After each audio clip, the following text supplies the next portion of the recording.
Praise the Lord. ஹல்லேலூயா. ஸ்தோத்திரம் ஸ்தோத்திரம் ஸ்தோத்திரம் ஸ்தோத்திரம். கர்த்தருடைய மிகவும் பரிசுத்தமுள்ள நாமம் இந்த ஆசீர்வதிக்கப்பட்ட காலை வேளையில் மகிமைப்படட்டும். பிரியமுள்ள தேவ பிள்ளைகளே, நாம் ஒரு மனதோடு 2021 பிப்ரவரி மாதம் 25 வியாழக்கிழமை காலையில் நம்முடைய தேவனை ஆராதிக்கவும், தேவனை துதிக்கவும், மகிமைப்படுத்தவும் பரலோகத்தின் தகப்பன் நமக்கு ஏற்படுத்தி கொடுத்த இந்த நல்ல வாய்ப்புக்காய் நன்றியுள்ள இருதயத்தோடு நம் தேவனை துதிப்போம், ஸ்தோத்தரிப்போம். ஹல்லேலூயா. ஸ்தோத்திரம் ஸ்தோத்திரம் ஸ்தோத்திரம் ஸ்தோத்திரம். கடந்த பகல் முழுவதும் தேவன் நம்மை பாதுகாத்து நடத்தினார், அதற்காக ஸ்தோத்தரிப்போம். ராத்திரி நல்ல தூக்கத்தை கொடுத்து நம்மை ஆசீர்வதித்தார், அதற்காக துதிப்போம். ஹல்லேலூயா. அந்த காலையில் நாம் சந்தோஷத்தோடு எழுந்திருக்க தேவன் உதவி செய்தாரே, அதை நினைத்து தேவனுக்கு துதிப்போம், ஸ்தோத்தரிப்போம். கைகளை உயர்த்தி ஸ்தோத்தரிப்போம். அப்பா, நாங்கள் உம்மை துதிக்கிறோம் அப்பா. அப்பா, நாங்கள் உம்மை ஆராதிக்கிறோம் அப்பா. அப்பா, நாங்கள் உம்மை புகழ்கிறோம் அப்பா. அப்பா, நீர் பெரியவர் அப்பா, நீர் உண்மையுள்ளவர் அப்பா, நீர் வார்த்தை மாறாதவர் அப்பா. உம்மை அப்பா, இந்த நாளில் நாங்கள் எழுந்திருக்க நீர் எங்களுக்கு கிருபை செய்தீர், அதற்காக ஸ்தோத்திரம். ஆரோக்கியத்தோடும் சுகத்தோடும் நீர் தூங்க செய்த கிருபைக்காக ஸ்தோத்திரம். உம்முடைய கிருபை எங்களோட கூட இருந்ததற்காக ஸ்தோத்திரம். உம்முடைய பிரசன்ன தலங்களை நிறைத்திரே ஸ்தோத்திரம். உம்முடைய நிம்மதியை தந்து எங்களை ஆசீர்வதித்திரே ஸ்தோத்திரம். அப்பா, நாங்கள் உம்மை ஆராதிக்கிறோம். பிதாவே, நாங்கள் உம்மை ஆராதிக்கிறோம். அப்பா, நாங்கள் உம்மை ஆராதிக்கிறோம். உமக்கே மகிமையை செலுத்துகிறோம். எல்லா நாமத்திற்கும் மேலான இயேசு கிறிஸ்துவின் நாமத்தை இந்த நாளில் நாங்கள் உயர்த்துகிறோம் அப்பா. அப்பா, ஹல்லேலூயா. ஸ்தோத்திரம் ஸ்தோத்திரம் ஸ்தோத்திரம். எங்களை கோட்டையாகிய தெய்வமே ஸ்தோத்திரம். எங்கள் தலையை உயர்த்துகிற தெய்வமே ஸ்தோத்திரம். அப்பா, நாங்கள் உம்மை துதிக்கிறோம். நாங்கள் உமக்கு நன்றி செலுத்துகிறோம் அப்பா. நாங்கள் உமக்கு நன்றி செலுத்துகிறோம். நாங்கள் உம்மை துதிக்கிறோம், ஸ்தோத்தரிக்கிறோம் அப்பா. உமக்கு மகிமை செலுத்துகிறோம் அப்பா. உம்மை புகழ்கிறோம் கர்த்தாவே. நீர் செய்த எல்லா உபகாரத்தை நினைத்து நாங்கள் துதிக்கிறோம் அப்பா. சங்கீதம் 50:14.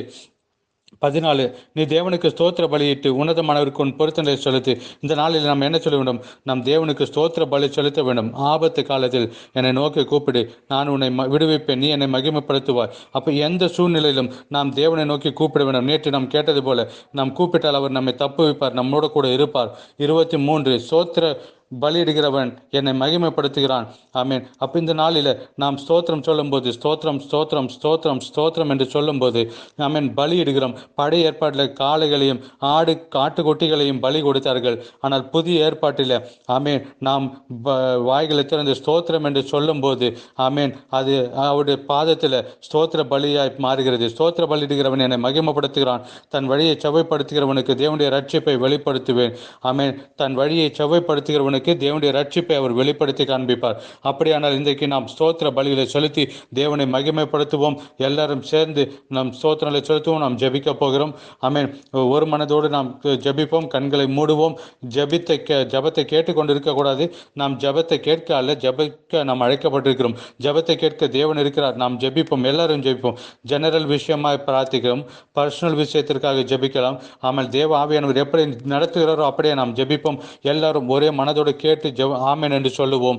அப்பா, இயேசு கிறிஸ்து நாமத்தில் இந்த அழகான நாளுக்காய் ஸ்தோத்திரிக்கிறோம். கடந்த நாள் முழுவதும் எங்களை பாதுகாத்து நடத்தின கிருபைக்காய் ஸ்தோத்திரம். ராத்திரி நீர் எங்களை பாதுகாத்து நல்ல தூக்கத்தை கொடுத்தீர், அதற்காக ஸ்தோத்திரம். ஆரோக்கியத்தோடும் சுகத்தோடும் இந்த நாளை காண செய்த கிருபைக்காய் ஸ்தோத்திரம் அப்பா. பிதாவே, இந்த நாளை நாங்கள் உம்மை ஆராதிக்கிறோம், நாங்கள் உம்மை துதிக்கிறோம், உமக்கு ஸ்தோத்திரத்தை செலுத்துகிறோம் அப்பா. இந்த பகலை உம்முடைய ரத்தத்தால் மூடி மறைத்திட ஸ்தோத்திரம். ஹல்லேலூயா. ஸ்தோத்திரம். உம்முடைய சட்டையின் கீழே எங்களை மூடி மறைத்து கொண்டிருக்கிற அதற்காக ஸ்தோத்திரம் அப்பா.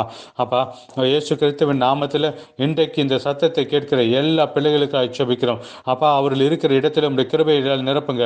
இந்த சத்தத்தை கேட்கிறது அவர்கள் வாகனத்தில் இருந்தாலும், வீட்டிலிருந்து கேட்டாலும், வேலை செய்கிற இடத்திலிருந்து கேட்டாலும், எங்கே இருந்தாலும் அப்பா, அவருடைய உம்முடைய பிரச்சனத்தால் மூடி மறைக்க வேண்டும் என்று இயேசுவின் நாமத்தில் ஜெபிக்கிறேன் அப்பா. தேவனுடைய வல்லமையால் அவர்கள் நிரப்பப்பட வேண்டும் என்று இயேசு கிறிஸ்து நாமத்தில் நான் ஜெபிக்கிறேன்.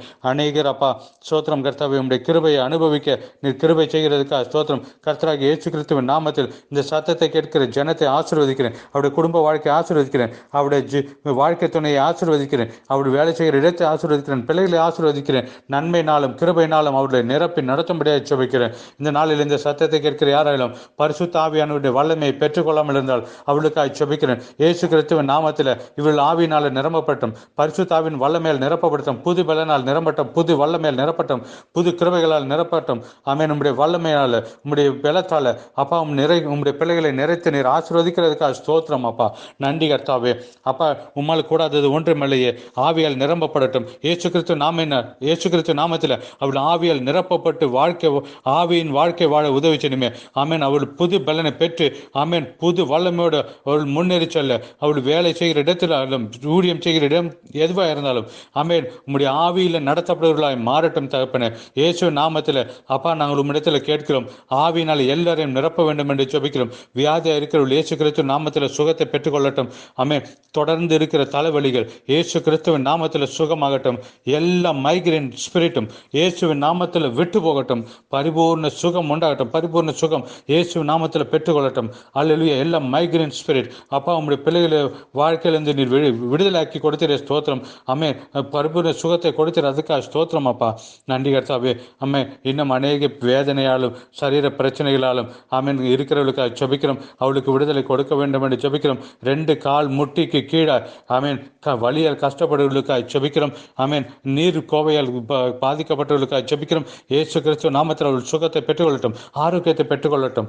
அல்லேலூயா. ஸ்தோத்திரம். பரிபூர்ண சுகம் இயேசுவின் நாமத்தில் அவள் பெற்றுக்கொண்டதற்காக ஸ்தோத்திரம் செய்கிறோம் அப்பா. அதுபோலப்பா உண்மை வேலை நிமித்தம் கஷ்டப்படுகிறவர்கள், பண கஷ்டத்தில் கடந்து போகிறவர்கள் கர்த்தாவே நீர் ஒரு அற்புதம் அவர்கள் வாழ்க்கையில் செய்ய வேண்டும் என்று ஜெபிக்கிறோம். பிள்ளைகள் இல்லாமல் கஷ்டப்படுகிற தம்பதிகளுக்காக ஜெபிக்கிறோம். இயேசு கிறிஸ்துவ நாமத்தில் ஆமென் அற்புதமான ஒரு விடுதலை கொடுங்க. தலைமுறை உண்டாகட்டும் இயேசு நாமத்தில். பிள்ளைகள் பிறக்கட்டும் இயேசு நாமத்தில். அல்லேலூயா. வாழ்க்கையில் நடந்த சில சூழ்நிலைகள் காரணமாக ஷாக்கிங் ஒரு மன ரீதியான அழுத்தத்தில் இருக்கிறவர்களுக்காக ஜெபிக்கிறோம். குடும்பத்தில் நடந்த பிரச்சனைகள் காரணம் அல்ல நேசித்தவர்கள் மூலமாக நடந்த பிரச்சனைகள் மூலம் அல்லேலூயா அந்த மன ரீதியாய் பாதிக்கப்பட்டவர்களுக்காக ஜெபிக்கிறோம். இயேசு கிறிஸ்து நாமத்தில் அவர்களுக்கு விடுதலை ஆகட்டும். ஆமென். இயேசு கிறிஸ்துவின் நாமத்தில் அதிலிருந்து அவர்கள் விடுதலை ஆகட்டும். கர்த்தாவே உம்முடைய அளவில்லாத சமாதானம் இயேசு கிறிஸ்துவின் நாமத்தில் உம்முடைய பிள்ளைகளுடைய மனதில் நிரப்ப வேண்டும் என்று ஜெபிக்கிறோம். நாளை நடக்கிற ஆராதனைக்காக நாங்கள் ஜெபிக்கிறோம். ஆமென். அது மிகவும் உன்னதமான மிகவும் ஆசீர்வதிக்கப்பட்ட ஒரு ஆராதனையை மாறட்டும். அப்படியே நீர் செய்ததற்காக ஸ்தோத்திரம். ஜெபத்தை கேட்டதற்காக நன்றி. தொடர்ந்து எங்களோடு நீர் பேசுகிற கிருபைக்காக நன்றி. ஆமென். இயேசு கிறிஸ்துவின் நாமத்தில் பிதாவே. ஆமென். ஆமென். ஆமென். கர்த்தர் உங்களை ஆசீர்வதிக்கட்டும். கர்த்தருடைய கிருபையும் சமாதானமும் உங்களுடைய வாழ்க்கையில் பெருகி வரட்டும் என்று நான் ஜெபிக்கிறேன். விசேஷமாக நாளை காலை 9:30 இந்திய நேரப்படி 9:30க்கு ஜூமில் மீட்டிங் ஆரம்பமாகும். உங்களுக்கு பங்கு பெற விருப்பம் இருந்தால் நீங்கள் பங்கு பெறுங்கள். லிங்க் கிடைக்கவில்லை என்றால் நீங்கள் மெசேஜ் அனுப்பினால் உங்களுக்கு லிங்க் அனுப்பி கொடுக்கப்படும். நாங்கள் ஒரு மனதோடு நாங்கள் ஆராதிப்போம். நாளை ஆராதனைக்காக நீங்கள் எல்லாரும் ஜெபிங்க, அதற்கு ஆயத்தமாகுங்க என்று இயேசு நாமத்தில் உங்களுக்கு ஞாபகப்படுத்துகிறேன். எபேசியர் 6:18 இன்றைய நாளிலே நம்ம வாசித்து தியானிக்க போகிறோம். எந்த சமயத்திலும் சகலவித வேண்டுதலோடும் விண்ணப்பத்தோடும் ஆவிலே ஜெபம் பண்ணி அதன் பொருட்டு மிகுந்த மன உறுதியோடும் சகல பரிசுத்தவான்களுக்காகவும் பண்ணும் வேண்டுதலோடும் விழித்து கொண்டிருங்கள். ஆமென். இங்கே இதில் இருக்கிற எல்லா வார்த்தைகளிலும் நம்ம ஒரு செய்தியை கொடுக்க முடியும். ஆனால் 2 விஷயத்தை மட்டும் நாம் தியானிப்போம். முதலாவது, எந்த சமயத்திலும் ஆவியிலே ஜெபம் பண்ண வேண்டும். நாம் ஜெபத்திற்காக நேரத்தை மாற்றி வைத்து ஜெபிக்கிறோம். அது நம்முடைய பர்சனல் ப்ரேயர் டைமாக இருக்கிறது. காலையிலும் மதியிலும் மாலை நேரத்தில் நேரத்தை மாற்றி வைத்து ஜெபிக்கிறோம். ஆனால் பரிசுத்த ஆண்டவர் இங்கே ஞாபகப்படுத்துகிறது, எந்த சமயத்திலும் ஆவியிலே ஜெபம் பண்ண வேண்டும். அப்போது நம்முடைய ஆவி ஆமென் பரிசுத்த ஆவியானவரோடு சேர்ந்து எந்த நேரத்திலும் ஆமென் ஜெபிக்க வேண்டும் என்று ஆமென் தொடர்பில் இருக்க வேண்டும். கம்யூனிகேஷன் தொடர்பு இல்லாத இடத்திலே பிரச்சனைகள் வரும். கம்யூனிகேஷன் தொடர்பு துண்டிக்கப்படும் போது பிரச்சனைகளும் வேதனைகளும் வரும். ஆமீன். ஒரு கணவன் மனைவிக்குள்ள இருக்கிற தொடர்பு துண்டிக்கப்படும் போது அங்கே பிரச்சனை வருகிறது. ஒரு ஏர்கிராஃப்ட் மேலே உயர்ந்து போகும்போது அதனுடைய தொடர்பு துண்டிக்கப்படும் போது ஆமீன் தொடர்பு துண்டித்து போகும்போது அது அதனுடைய வழியை விலகி மாறி போகிறதா இருக்கிறது. அப்படியா எந்த ஒரு தேவ பிள்ளையாக இருந்தாலும் ஜெபம் என்ற அந்த தொடர்பு தேவனோடு எப்போதும் வைத்துக் கொண்டு இருக்க வேண்டும். அந்த தொடர்பிலே நாம் எப்போதும் இருக்க வேண்டும். தேவனோடு கனெக்ட் ஆகி இருக்க வேண்டும். தொடர்பிலே இருக்க வேண்டும். ஆமீன். விசேஷமான ஜப நேரங்கள் நம்முடைய வாழ்க்கையில் வேண்டும். பாய் போட்டு தேவனுடைய பாதத்தில் அமர்ந்து ஜபிக்கணும், அது வெரி ட்ரூ. அதே நேரத்தில் நம்முடைய அந்த நாள் முழுவதும் ஆஃபீஸில் இருந்தாலும் வேலை செய்து கொண்டிருந்தாலும் நாம் ஆவியினாலே தேவ ஆவியானவரோடு கூட ஐக்கியத்தோடு இருக்க வேண்டும், கனெக்ஷனோடு இருக்க வேண்டும். அங்கும் இங்கும் சிக்னல் இருந்து கொண்டே இருக்க வேண்டும்.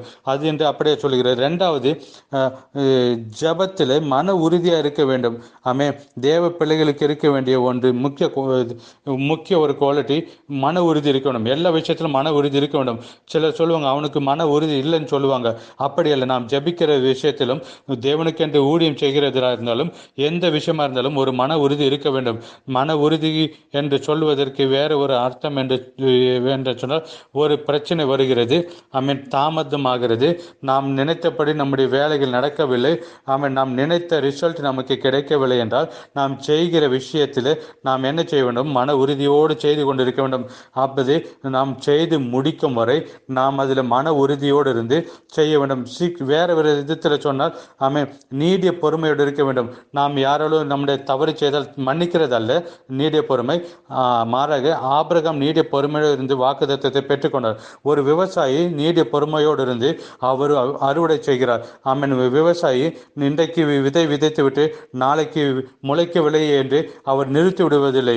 அவர் நீடிய பொறுமையோடு அதற்கு தேவையானதெல்லாம் செய்து தேவையான நேரங்களில் அதற்காக காத்திருந்து அதற்கான தண்ணீரையும் எருவையும் போட்டு அதன் சரியான நேரத்திற்கு வேண்டி அந்த பர்டிகுலர் நேரத்திற்காக ஒரு நேரம் இருக்கிறது, சில நாட்கள் இருக்கிறது, தேவன் வைத்த நாட்கள் இருக்கிறது. அந்த நாள் வரை நாம் நீடிய பொறுமையோடு மன உறுதியோடு இருந்தால் அந்த விவசாயிக்கு அறுவடை அடுத்து பலன் அனுபவிக்கிறான். அதுபோல தேவ பிள்ளைகளை நாம் ஜபத்தில் நாம் மன உறுதியோடு நீடிய பொறுமையாக இருக்க வேண்டும். ஒரு காரியத்திற்காக நாம் ஜபிக்கும் போது கொஞ்ச நாள் ஜபித்து விட்டு அதை விட்டு விடக்கூடாது. நாம் ஸ்தோத்திரத்தில் எப்போதும் இருந்து எல்லா சமயத்திலும் அதற்காக நீங்கள் ஜபித்து கொண்டிருக்க வேண்டும். அதுக்கு எதற்காக விழித்து கொண்டிருக்க வேண்டும்? எதற்காக நாம் ஜபித்தோமோ அதற்காக நாம் காத்திருந்து விழித்து கொண்டிருக்க வேண்டும். விழித்து கொண்டிருக்க வேண்டும். அது கிடைக்க வேண்டும் என்று நாம் விழித்து கொண்டிருக்க வேண்டும். நாம் உறுதியோடு இருக்க வேண்டும். ரயில்வே ஸ்டேஷனில் ஒருத்தர் ரிசீவ் செய்ய போகும்போது ட்ரெயின் லேட் ஆகுது என்று நாம் வீட்டுக்கு போனால் அவர்களை கூட்டிக் கொண்டு போக முடியாது. ட்ரெயின் வரும், லேட் ஆனாலும் அது வரும் என்று நாம் காத்து இருக்கும்போது அவர்களை கூட்டிக் கொண்டு நாம் வீட்டுக்கு போக முடியும். இதுபோல ஜெபித்த ஒரு விஷயத்தில் நிச்சயமாக மறுபடி இருக்கிறது, பதில் இருக்கிறது. அதற்காக நாம் ஸ்தோத்திரம் சொல்லி விழித்து கொண்டு காத்திருக்கும் போது நாம் அதை பெற்றுக்கொள்வோம். ஜபத்தில் மட்டுமல்ல, உங்களுடைய வேலையாக இருந்தாலும், உங்களுடைய பிஸ்னஸாக இருந்தாலும், பிள்ளையுடைய படிப்பாக இருந்தாலும் நாம் என்ன செய்ய வேண்டும்? நீடிய பொறுமை இருக்க வேண்டும். ஒரு மன உறுதி இருக்க வேண்டும்.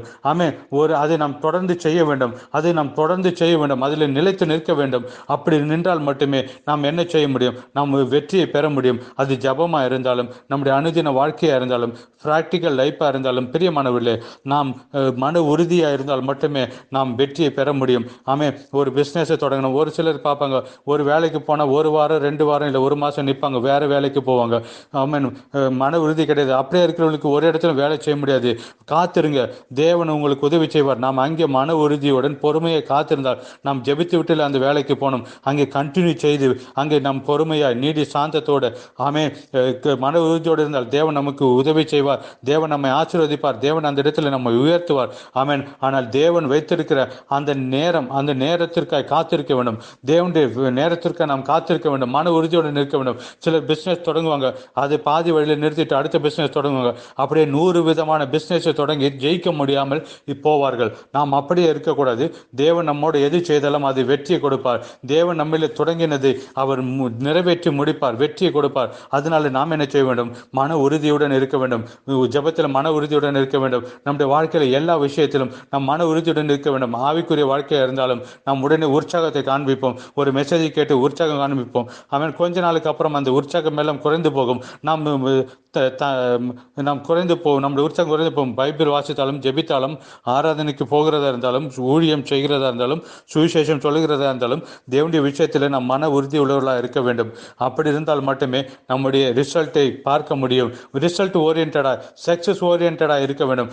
ஜபமாக இருந்தாலும், ஊழியமாக இருந்தாலும், உங்களுடைய அனுதின வாழ்க்கையாக இருந்தாலும், தொழிலாக இருந்தாலும், நாம் என்ன செய்ய வேண்டும்? மன உறுதியாக இருந்தால் மட்டுமே நாம் ஜெயிக்க முடியும். அதனால பரிசுத்த ஆவியானவர் இன்றைக்கு இந்த நாளில் இந்த செய்தி செய்தியை கேட்கிற உறுதியற்ற தன்மை உள்ளவர்கள், எல்லா விஷயத்திலும் உறுதியற்ற தன்மை இருக்கிறவர்கள் இயேசு தொடுகிறார். ஆமென். இயேசு நாமத்தில் நான் ஜெபிக்கிறேன். அப்பா, நீர் மன உறுதி கொடுப்பதற்காக ஸ்தோத்திரம். எல்லா உறுதியற்ற தன்மைகளை மாற்றி ஆமென் மன உறுதி கொடுப்பதற்காக ஸ்தோத்திரம். மன உறுதி கொடுப்பதற்காக ஸ்தோத்திரம். ஆமென். நீடிய பொறுமையோட காத்திருக்க, வேலையாக இருந்தாலும், பிஸ்னஸாக இருந்தாலும், விவசாயமாக இருந்தாலும், ஜபமாக இருந்தாலும், சுவிசேஷ வேலையாக இருந்தாலும், ஊழியமாக இருந்தாலும், மன உறுதி காண்பிக்க நீர் கிருபை செய்கிறதுக்காக ஸ்தோத்திரம். இயேசு கிறிஸ்துவின் நாமத்தில் ஆமேன், ஆமேன், ஆமேன். இயேசு கிறிஸ்துவின் நாமத்தில் நாம் வளருவோம், நாம் உயருவோம், நாம் பெருகுவோம்.